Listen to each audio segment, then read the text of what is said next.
Selamat pagi Ibu Bapak, Saudara-saudara yang terkasih di dalam Kristus, dimanapun Anda berada. Semoga semua ada di dalam keadaan baik, sehat, di dalam pemeliharaan kasih setia Tuhan. Kita dihimpunkan lagi pagi hari ini di dalam persekutuan doa pagi GKI Gading Indah.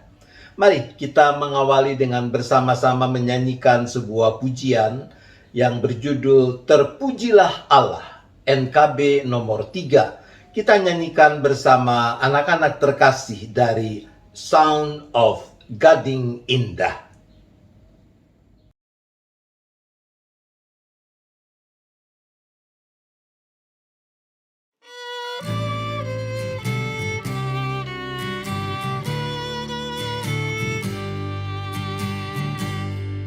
Terpujilah Allah, hikmat-Nya besar, begitu kasih-Nya untuk dunia cemar, sehingga diberilah Putra-Nya kudus, mengangkat manusia serta menebus. Pujilah, pujilah, buatlah dunia bergemar, bergemar, mendengar suaranya. Dapatkanlah Allah demi Putra-Nya, beri puji padanya sebab hikmat-Nya.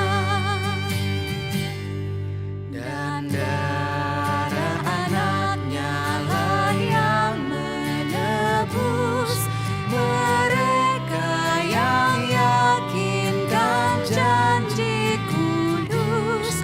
Dosanya betapapun juga kecil, dihapus oleh-Nya, dibasuh bersih. Pujilah, pujilah, buatlah dunia bergemar, bergemar, mendengar suaranya. Dapatkanlah Allah demi Putra-Nya, beri puji padanya sebab hikmat-Nya. Tiada terukur besar hikmat-Nya, penuhlah hatiku sebab anak-Nya, dan amatlah kelak hati kita senang melihat Sang Kristus di sorga cemerlang. Pujilah, pujilah, buatlah dunia bergemar, bergemar, mendengar suaranya. Dapatkanlah Allah demi Putra-Nya, beri puji padanya sebab hikmat-Nya.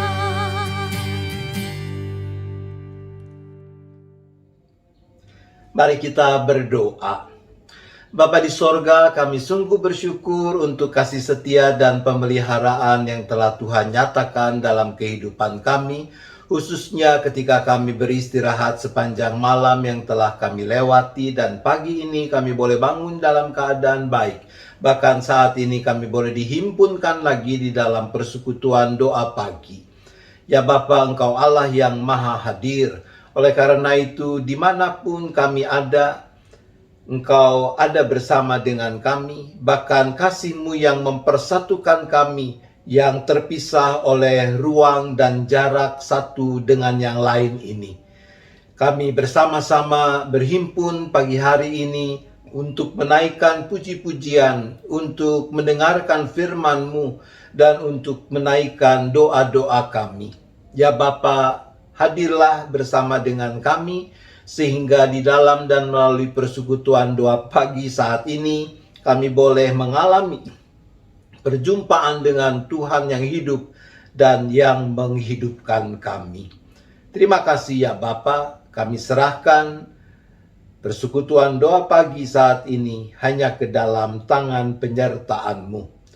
Di dalam nama Yesus kami berdoa. Amin. Teks Alkitab yang akan bersama-sama kita renungkan atau mendasari perenungan kita di dalam persekutuan doa pagi pada saat ini terambil dari Injil Matius, Matius pasal 6 ayat 1 sampai dengan ayat yang keempat. Matius pasal 6 ayat 1 sampai dengan ayat yang keempat, yang demikian bunyinya. Ingatlah, jangan kamu melakukan kewajiban agamamu di hadapan orang supaya dilihat mereka. Karena jika demikian, kamu tidak beroleh upah dari Bapamu yang di sorga. Jadi apabila engkau memberi sedekah, janganlah engkau mencanangkan hal itu seperti yang dilakukan orang munafik di rumah-rumah ibadat dan di lorong-lorong, supaya mereka dipuji orang. Aku berkata kepadamu, sesungguhnya mereka sudah mendapat upahnya. Tetapi jika engkau memberi sedekah, janganlah diketahui tangan kirimu apa yang diperbuat tangan kananmu.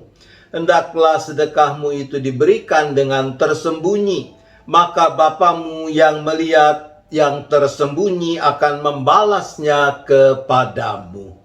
Demikian Ibu Bapak Saudara-saudara apa yang sudah kita baca dan dengar dari kesaksian Injil Matius ini, maka berbahagialah setiap orang yang dengan kesungguhan mendengarkan firman Tuhan, memelihara dan melakukannya. Ada udang di balik batu. Begitu peribahasa kuno yang kita miliki di dalam bahasa Indonesia.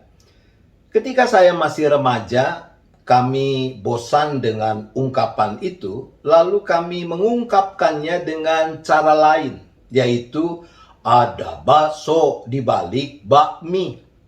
Maksudnya ya sama sih, bahwa jika seorang kelihatannya berbuat baik, belum tentu hatinya tulus. Bisa jadi dia memiliki maksud-maksud tertentu atau maksud-maksud tersembunyi. Ini adalah soal motivasi.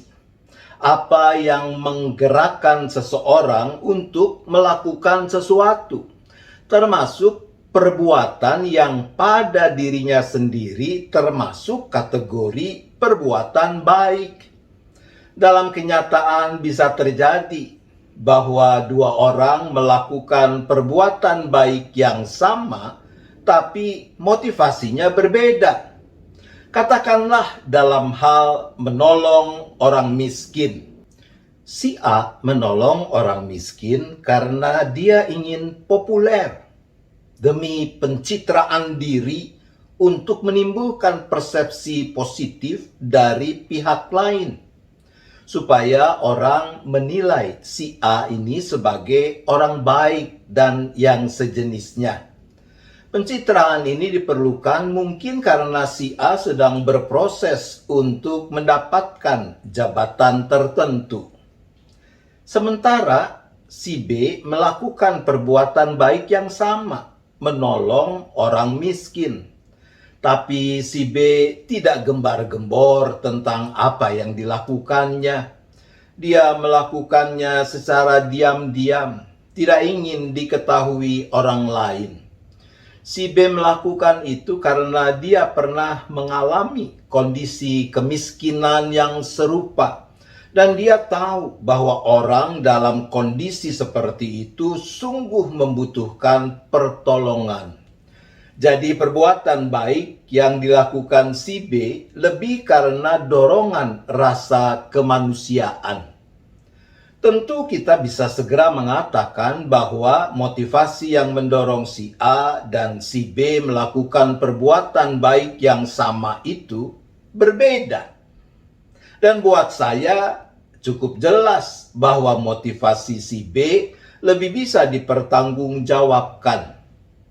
Tapi apakah cukup bahwa perbuatan baik yang kita lakukan melulu digerakkan oleh motif rasa kemanusiaan. Ibu bapak saudara yang dikasihi Tuhan, bagi orang-orang Yahudi ada 3 hal utama yang mereka praktikkan sesuai dengan tradisi keagamaan mereka, yaitu Yudaisme. Pertama, sedekah. Kedua, puasa. Ketiga, berdoa. Nah, untuk itu silahkan Anda bisa baca perikop-perikop berikutnya dari Injil Matius pasal 6 tadi. Tidak ada yang salah dengan ketiga hal itu pada dirinya sendiri. Tidak ada yang menyangkali bahwa ketiga hal itu, sedekah, puasa, doa, adalah perbuatan baik. Yang Yesus persoalkan adalah apa yang tidak kasat mata, apa yang tidak terlihat, yaitu soal motivasi. Apa yang mendorong orang melakukan perbuatan itu? Apabila orang bersedekah, berpuasa, dan berdoa dengan motif agar dirinya dimuliakan, maka orang itu sesungguhnya telah kehilangan makna yang terpenting dalam nilai kehidupan mereka. Seseorang bisa memberi sedekah, tapi bukan karena sungguh-sungguh ingin menolong, namun utamanya adalah untuk mempertontonkan kemurahan hatinya supaya mendapat pujian dari orang lain. Kalau itu yang terjadi, maka si pemberi sedekah tetap mendapatkan upahnya, yaitu pujian dari orang lain.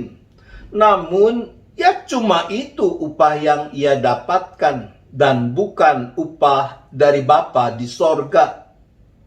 Seseorang bisa berdoa sedemikian rupa sehingga doanya itu tidak benar-benar ditujukan kepada Allah, tetapi lebih sebagai demonstrasi yang ia perlihatkan kepada orang lain untuk menunjukkan kesalehannya yang luar biasa.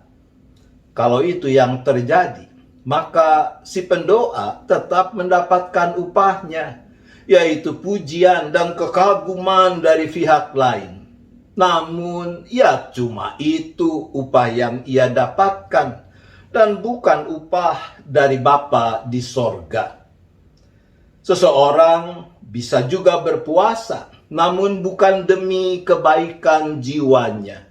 Bukan sungguh-sungguh menjadi simbol perendahan dirinya di hadapan Allah, melainkan sekedar menunjukkan kepada orang lain betapa ia adalah orang yang mampu merawat disiplin iman. Kalau itu yang terjadi, maka sama, orang yang berpuasa itu tetap mendapatkan upahnya, yaitu pujian dan kekaguman dari orang lain. Namun, ya cuma itu upah yang ia dapatkan dan bukan upah dari Bapa di sorga. Istilah yang Yesus sebutkan, sesungguhnya mereka sudah mendapat upahnya, dalam bahasa aslinya lebih tepat diterjemahkan, sesungguhnya mereka sudah mendapatkan pembayaran penuh. Dapat upah sih dapat, tapi ya cuma itu, pujian dari orang lain. Dan itu adalah pembayaran penuh yang diterima orang ini. Lalu apa motif yang sepatutnya ada dalam diri kita yang mendorong kita melakukan berbagai perbuatan baik dalam hidup ini? Menurut saya paling tidak ada 2 hal.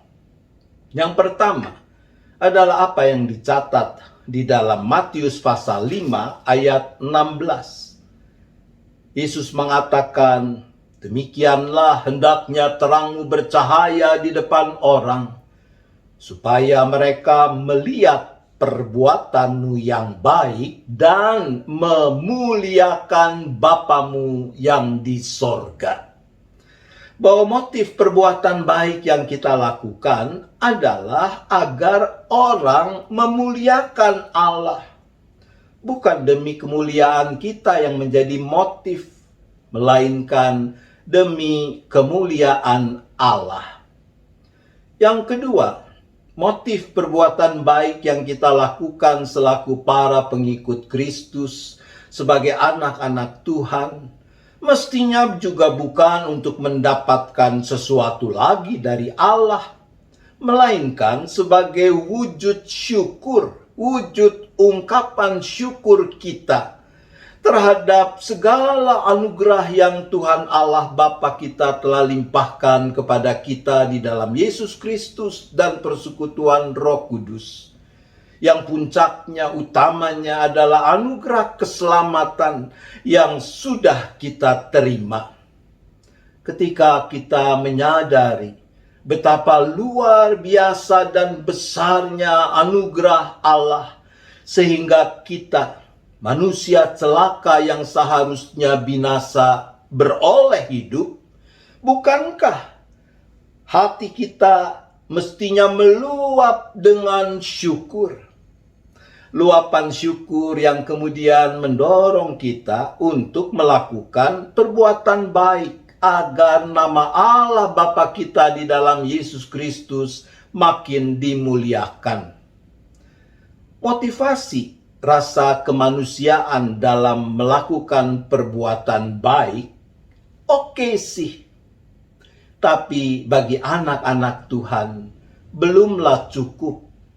Perbuatan baik yang kita lakukan mestilah lahir dari motif syukur yang terus meluap dari hati yang telah tersentuh oleh kasih Allah, yang rindu agar Allah Bapa di dalam Yesus Kristus dan persekutuan Roh Kudus makin dipermuliakan. Bersediakah kita mempraktikkan dan merawatnya? Tuhan menolong kita. Amin. Mari kita berdoa. Bapa di sorga, Allah yang maha hadir, Allah yang ada bersama dengan setiap kami, dimanapun kami masing-masing berada, Allah yang kasih-Nya juga mempersatukan kami dalam persekutuan doa pagi saat ini. Ya Bapa, ampuni kami, kalau mungkin pernah terjadi di sana sini perbuatan baik yang kami lakukan didasari oleh motivasi yang keliru. Ketika kami mencari popularitas, ketika kami ingin dipuji orang, dan sebagainya. Ya Bapa, sebagai anak-anak-Mu, mampukan kami untuk terus merawat motif yang benar di dalam mempraktikkan perbuatan baik dalam keseharian hidup kami. Yaitu bagaimana kami mau melakukannya karena kami rindu agar nama Bapa dipermuliakan. Kami mau melakukannya dengan motif syukur yang terus meluap karena kami menyadari betapa kami telah menerima limpahan anugerah yang tidak ternilai yang sudah Bapa berikan kepada kami di dalam dan melalui Yesus Kristus. Sehingga dengan kecenderungan hati, dengan motivasi yang benar itu, kiranya kehidupan yang kami jalani, perbuatan baik yang kami lakukan, sungguh-sungguh mendorong orang-orang di sekitar kami untuk turut memuliakan nama Tuhan. Ya Bapa, dengan kerinduan seperti itulah kami berdoa untuk situasi dunia. Khususnya apa yang masih terjadi di Eropa Timur, peperangan antara Rusia dengan Ukraina.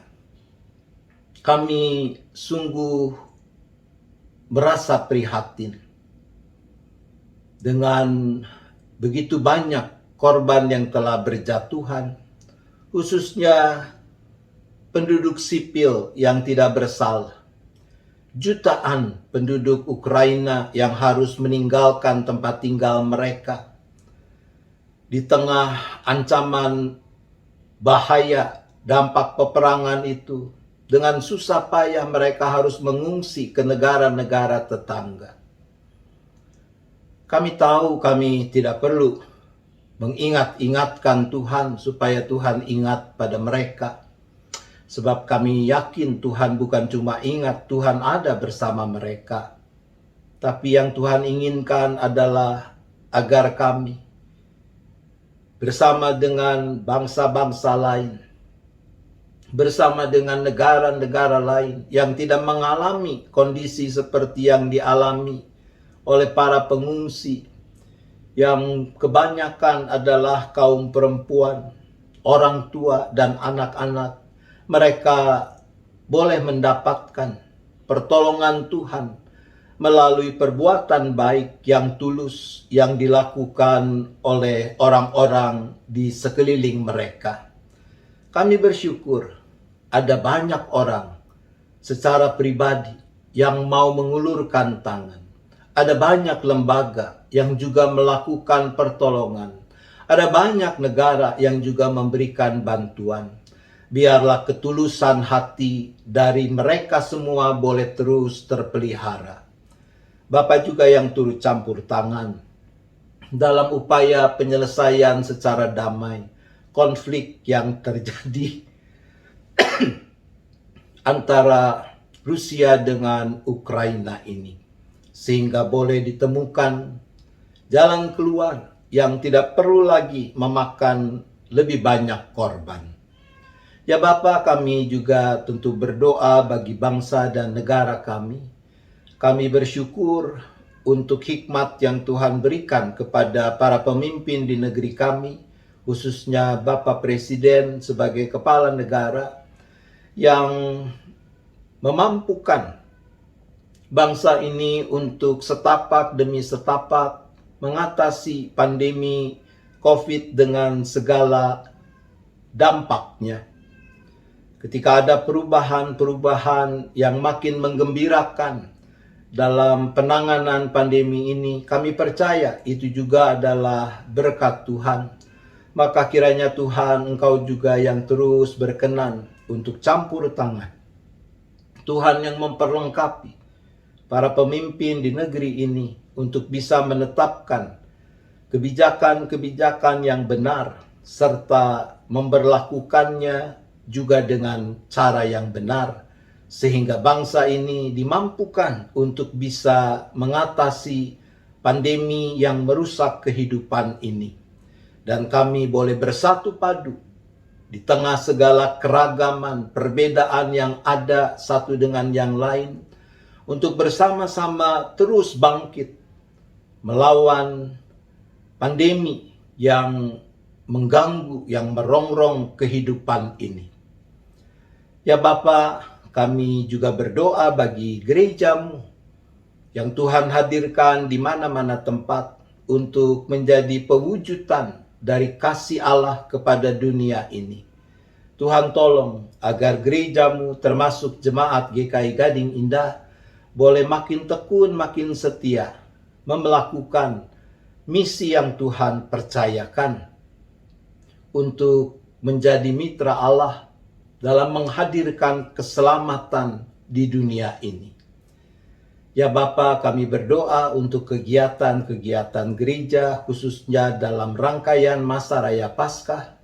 Biarlah Tuhan melalui semua kegiatan itu, jemaat-Mu makin dimampukan untuk meresapi makna dari peristiwa Yesus lewat penderitaannya, kesengsaraannya, kematiannya, sampai pada puncaknya kebangkitannya dari antara orang mati. Ya Bapa, kami berdoa untuk rencana peneguhan penatua-penatua untuk tahun pelayanan yang baru yang akan diselenggarakan pada hari Minggu tanggal 27 Maret. Untuk Sinode Wilayah Jawa Barat itu akan dilakukan secara serempak Biarlah Tuhan, Engkau yang menolong, yang memampukan hamba-hambamu ini untuk mengemban tanggung jawab yang Tuhan percayakan dengan penuh kasih, dengan penuh sukacita, dengan penuh syukur. Ya Bapa, kami juga menyerahkan akan keberadaan kami masing-masing, seisi keluarga kami, dengan rupa-rupa pergumulan yang dihadapi. Tuhan tahu kelemahan-kelemahan kami.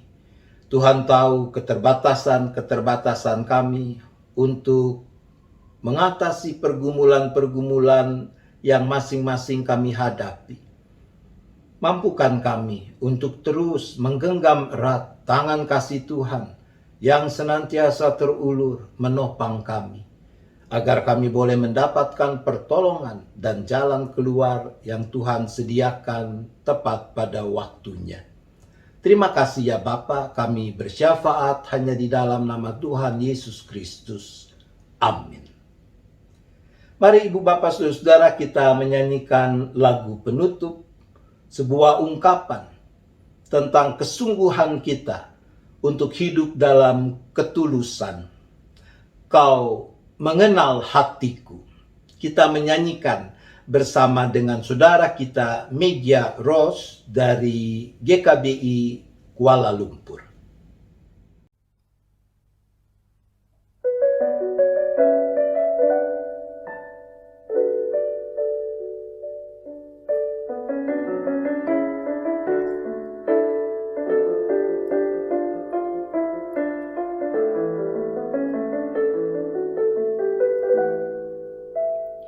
Hanya dekat kasih-Mu Bapa,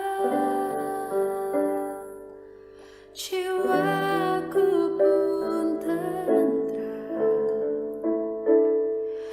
Engkau menerimaku dengan sepenuhnya. Walau dunia melihat rupa, namun Kau memandangku sampai kedalaman hatiku.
supaya kehidupan memancar senantiasa.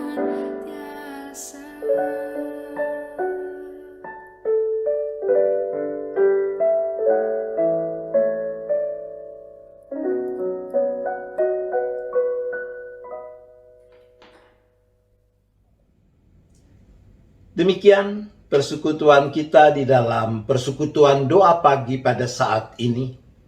Selamat melanjutkan kehidupan yang Tuhan anugerahkan kepada setiap kita dengan kerinduan untuk terus berbuat baik di dalam ketulusan dengan motivasi yang benar agar nama Allah Bapa kita makin dipermuliakan. Dengan semangat yang lahir dari syukur yang terus meluap karena anugerah yang Tuhan sudah berikan kepada kita. Masukilah kehidupanmu, terimalah berkat Tuhan. Kasih Allah Bapa, kasih karunia Tuhan Yesus Kristus dan persekutuan Roh Kudus besertalah dengan saudara sekalian sampai selama-lamanya. Amin.